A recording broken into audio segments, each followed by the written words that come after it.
Chào các bạn, chào mừng các bạn đã quay trở lại với kênh Cuộc sống Nga. Chúc các bạn một ngày vui vẻ và đầy ý nghĩa.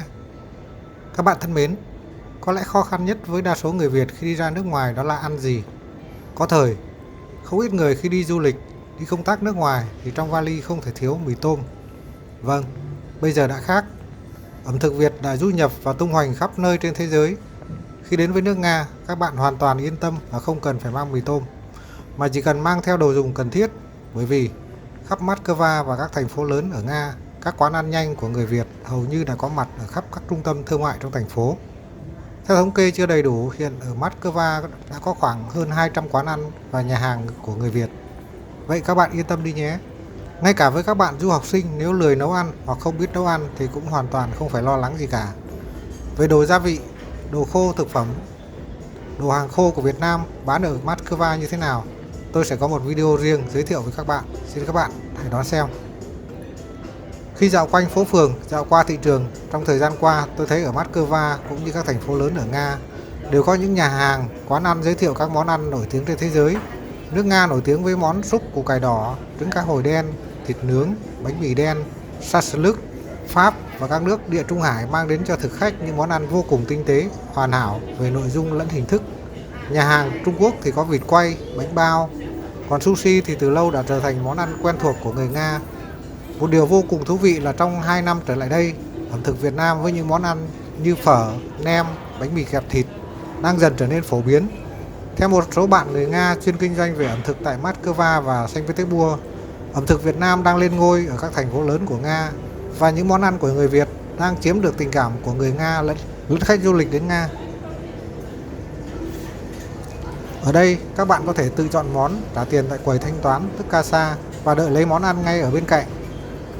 Cũng có quán thì đã áp dụng công nghệ vào bán hàng như sau khi thanh toán xong, nhân viên sẽ phát cho bạn một cái máy phát tín hiệu và bạn có thể đi tìm chỗ ngồi và chờ đợi.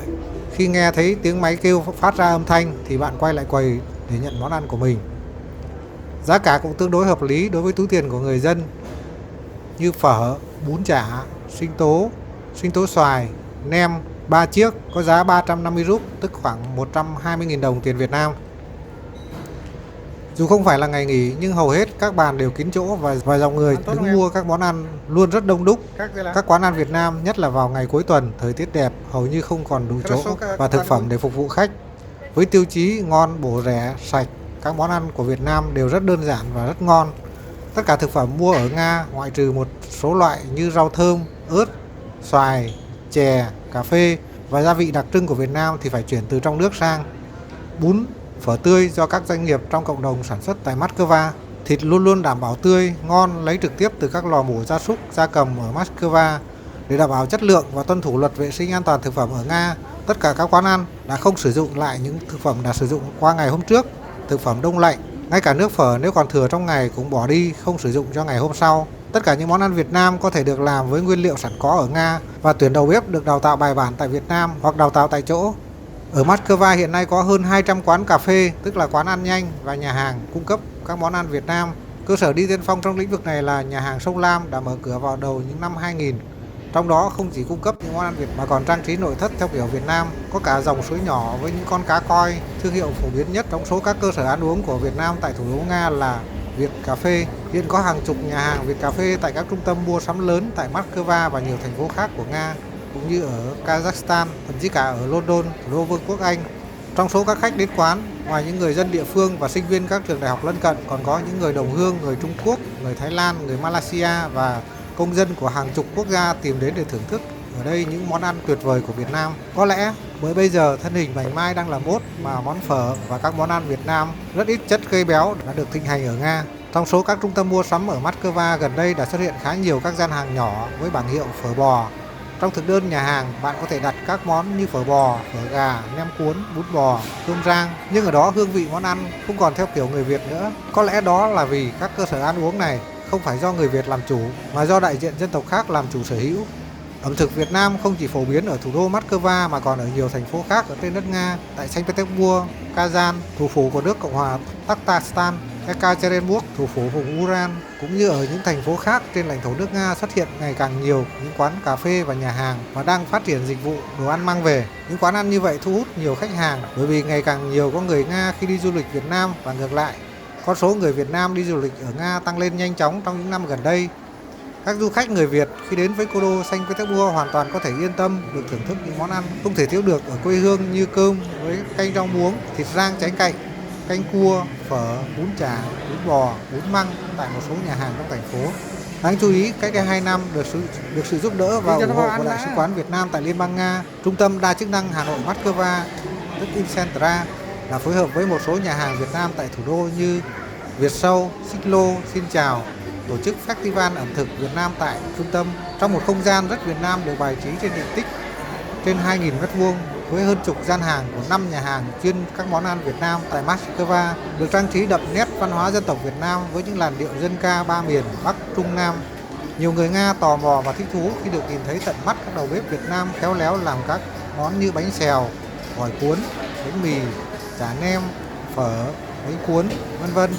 Những món ăn thuần túy Việt Nam đang trở thành đặc sản với rất nhiều người khi đến đây và nhiều gian bếp còn bị cháy hàng vì quá đông khách. Khách hàng đến dự lễ hội còn có thể nếm thử các món ăn ngon nhất như phở, nem, chả giò và bún chả. Có thể uống các loại nước ép trái cây nhiệt đới cũng như cà phê và trà xanh của Việt Nam. Có những người đã thích những món ăn này từ khi đi thăm Việt Nam, có người đã nếm thử lần đầu tiên và không chỉ nếm thử mà còn được hướng dẫn cách làm món ngon. Theo ý kiến của các thực khách Nga, ẩm thực Việt Nam rất hấp dẫn vì nó dựa trên các thực phẩm tươi ngon, không bị xử lý nhiệt cao và không chứa nhiều chất béo, muối và gia vị cay. Sau khi nghe lời hướng dẫn của đầu bếp người Việt Nam, khách hàng có thể mua ở đây các gia vị, bột gạo để nấu tất cả những món ăn này ở nhà và làm hài lòng toàn gia đình và bạn bè.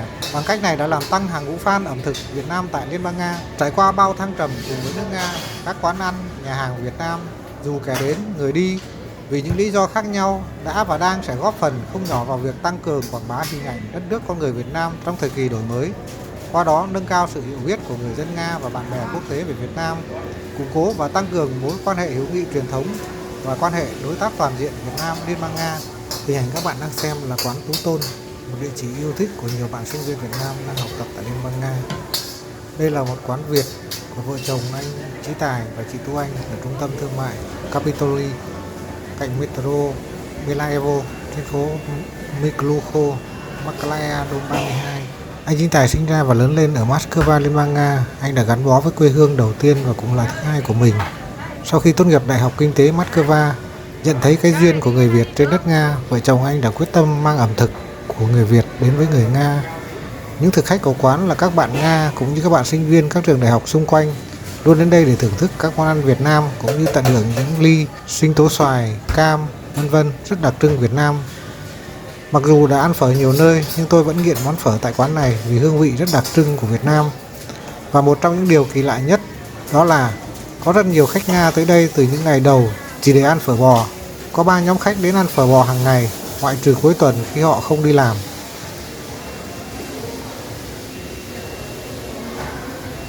Có ngày chúng tôi hết phở bò họ lại rời đi mà không thử thêm bất kỳ món nào khác của quán.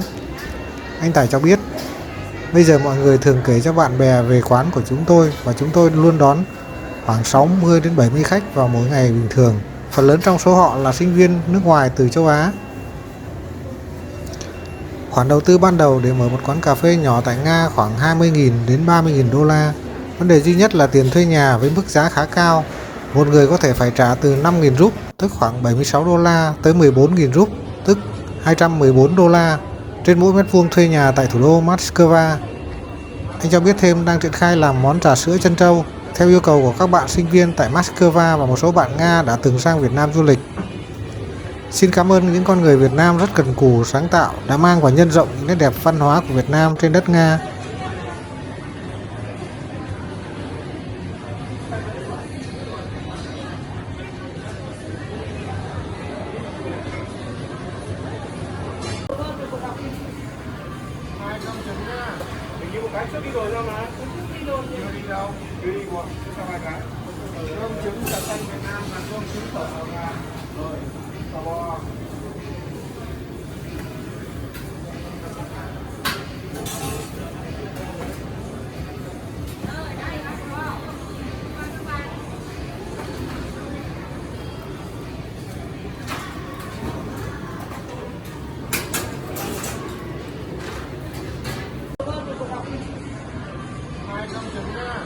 Đi một cái trước đi rồi sao mà?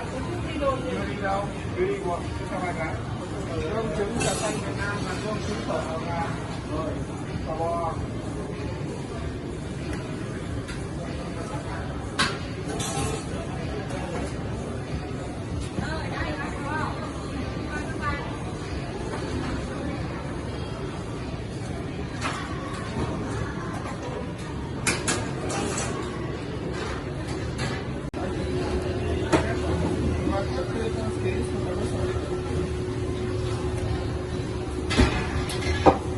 Hai suất cà phê Việt Nam này, cái cả cơm trứng tôm nhé. Này của cô chú nha.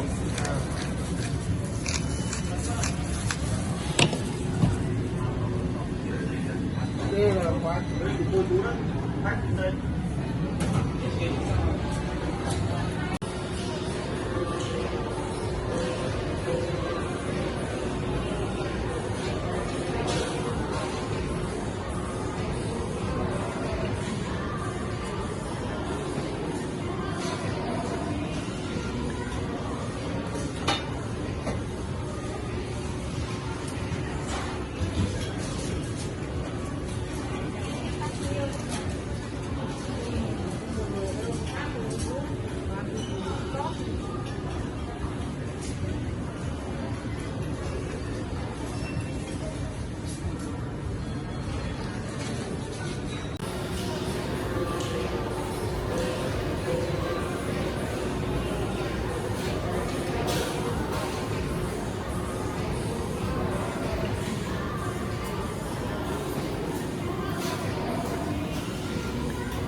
Các bạn thân mến, video của chúng tôi xin khép lại tại đây. Chúc các bạn luôn vui vẻ.